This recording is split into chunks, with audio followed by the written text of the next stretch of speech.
kita jumpa kembali ya Nak ya, dengan materi baru yaitu suhu dan kalor. Suhu dan kalor. Nah, sebelumnya kan di SMP sudah mempelajari suhu dan kalor itu apa kan? Nah, suhu itu dikatakan bahwa derajat panas dinginnya suatu benda ya. Derajat panas.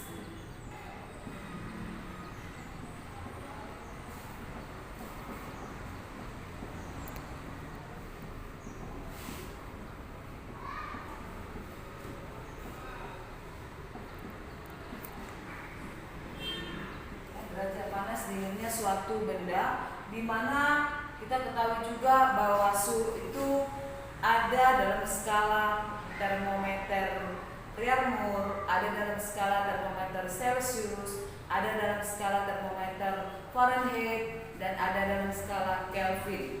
Ya. Kemudian di dalamnya itu juga kan kita ketahui bahwa suatu suhu ini yang dalam kehidupan kita sehari-hari apa ya? Atau apa nama alat dari untuk suhu? Iya, nama alat suhu itu atau suhu alat ukurnya adalah termometer. Nah, kemudian perbandingan dari suatu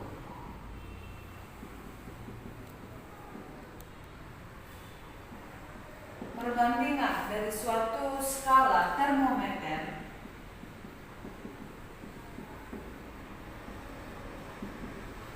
itu bisa kita lihat seperti derajat Celcius, derajat Fahrenheit, derajat Reaumur.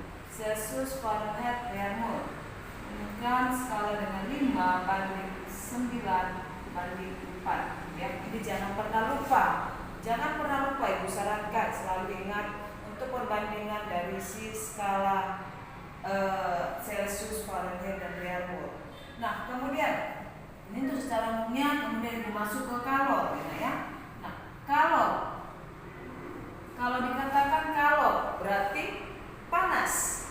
Panas merupakan atau kalor merupakan energi panas yang diperoleh atau dapat berpindah dari suhu tinggi ke suhu rendah ya. Jadi energi panas yang dapat berpindah dari suhu tinggi ke suhu rendah. Dalam kalor juga bisa kita lihat atau bisa kita simpulkan dalam rumusnya bahwa CQ sama dengan massa kali kalor jenis kali delta T. Inilah rumus si kalor ya. Nah, kalau dihubungkan dalam si kapasitas kalor, yaitu kalor sama dengan si kapasitas kalor dikali delta T ya. Nah, kalau ini kalor jenis C besar, C kecil ya, sedangkan C besar ini kapasitas kalor. Nanti Ibu buat di keterangan di bawahnya. Oke. Nah, apabila S menjadi air, berarti dinamakan melebur ya. Kalau S menjadi air dikatakan ini melebur atau kalor lebur sama dengan massa dikali L. Kalor sama dengan massa dikali L. Sedangkan kalau air ya, air berubah menjadi uap. Air menjadi uap, maka bisa kita katakan ini adalah kalor uap atau Q sama dengan massa kali kalor uap. Oke? Nah, 1 kalori itu sama dengan 4,2 joule. 1 joule itu 0,24 kalori. Oke? Nah, kemudian grafik dari suatu, kita lihat grafik dari suatu suhu dengan air. Suhu dengan air yang dimana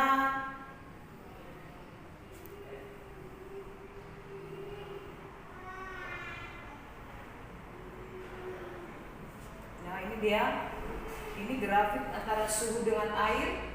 Nah, di sini bisa kita lihat bahwa si titik P, anggap Q, R, S, T, U, ya. Nah, ini ada suatu grafik di mana grafik dari suhu air. Nah, ini ke dari titik P ke titik Q, R, S, T, U, ya. Ke titik P, dari P ke Q ini masih S. Kemudian dari Q ke R ini sudah melebur. Nah, kemudian dari R ke S itu sudah menjadi air. Nah, pada saat dipanaskan atau selama kelamaan, air tersebut kan menjadi normal, atau bisa dikatakan dipanaskan menjadi uap. Nah, kemudian jadi ke air semulanya. Nah, Ibu ambil dari suatu grafik ini bahwa persamaan dalam rumusnya bahwa si titik PQ itu tadi Ibu bilang apa? S, bahwa massa dikali kalori jenis S kali delta T, ya. Kemudian dari titik QR, kalornya massa kali apa? Kalor lebur, karena di sini dia melebur. Kemudian pada saat si kalor di titik R dengan S, RS, bahwa massa kali kalor jenis zat air atau kalor jenis air dikali delta T. Nah, kemudian pada saat si QST jadi apa? Menguap, berarti massa kali kalor uap. Nah, ini dia untuk hubungan si grafik. Nah, Ibu ambil satu contoh dari contoh Ibu buat seperti yang dalam grafik dari si suhu dengan air, bahwa si PQ S-nya bernilai -5 atau ibaratnya suhunya 5 derajat Celcius. Kemudian QR ini nilainya 0.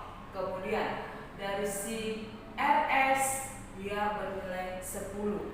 Nah, pertanyaannya diketahui pertama untuk fisika, ingat buat diketahui, ditanya dan dijawab. Massa S tersebut, massa berarti M ya, 1 kilo S. Massa S 1 kilo. Kemudian kalor jenis S-nya 2100, kalor jenis S sama dengan 2100 Joule per kilogram derajat Celcius. Kemudian kalor jenis air, nah itu 4200 Joule ya, tetap sama ya, per kilogram derajat Celcius. Ya. Kalor lebur dari suatu S ini atau L bernilai 336.000 Joule per kilogram. Oke, pertanyaannya ditanya, tentukan atau kalori yang diperlukan pada saat di titik P, Q, dan R. Oke, Ibu jawab.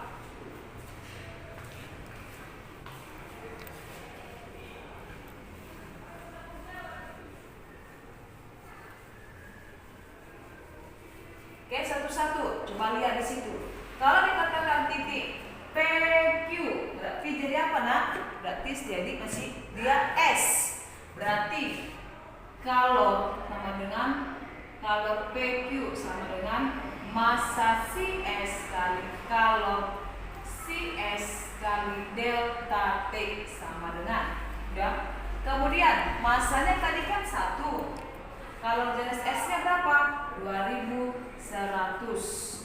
Delta T-nya, nah delta T-nya itu adalah T2 kurang T1. Mula-mula kan dia -5. Maka A0 kurang -5. Ya, sama dengan 21 dikali 2100, ya, dikali dengan 5 lagi. Berarti hasilnya 10.500 Joule. Oke. Nah, kemudian yang kita di situ adalah QR. QR-nya jadi apa, nak? berarti sudah menjadi lebur. Oke. QR, massa si S kali kalor leburnya. Ini bukan kali S ya, sudah air ya. Jadi massa si air di sini. Ya. Kemudian di sini massa tetap 1 ya. Kalor leburnya berapa tadi di situ? 336.000. Kita masukkanlah kemari. Oke. Nah, 1 kali 336.000 tetap dia jadi 336.000 joule. Oke, maka Q yang diperlukan dari titik PQR sama dengan, kita tinggal jumlahkan saja ya. Kita jumlahkan keseluruhannya dari si Q PQ tambah Q QR sama dengan 10.500 tambah 336.000. Nah, sebelum di sini berasa kerja dulu ya nak, sebelum kita hapus. Oke? 10.500 ditambah 336.000. Berarti berapa hasilnya? Kita sama-sama, yaitu 346.500 joule. Oke? Nah, ini untuk di dalam si kalor yang berdasarkan diagramnya. Nah, kemudian ada lagi mengenai azas Black. Azas Black ini yang dimana menerima atau melepaskan suatu kalor yang di situ dikatakan kalau dalam azas Black itu adalah, kita tambah sini aja ya, karena sedikit lagi nih. Azas Black itu adalah kalor yang diterima sama dengan kalor yang dilepas. Oke. Nah, kalau apa rumusnya Bu? Lihat atau perhatikan yang dari awal tadi yang Ibu terangkan ya. Nah, itu untuk di dalam pertemuan kita untuk 1 hari ini. Nanti akan Ibu kirim juga modul, kan akan dibacakan di rumah ya. Baca di rumah dan perhatikan video yang Ibu kirim.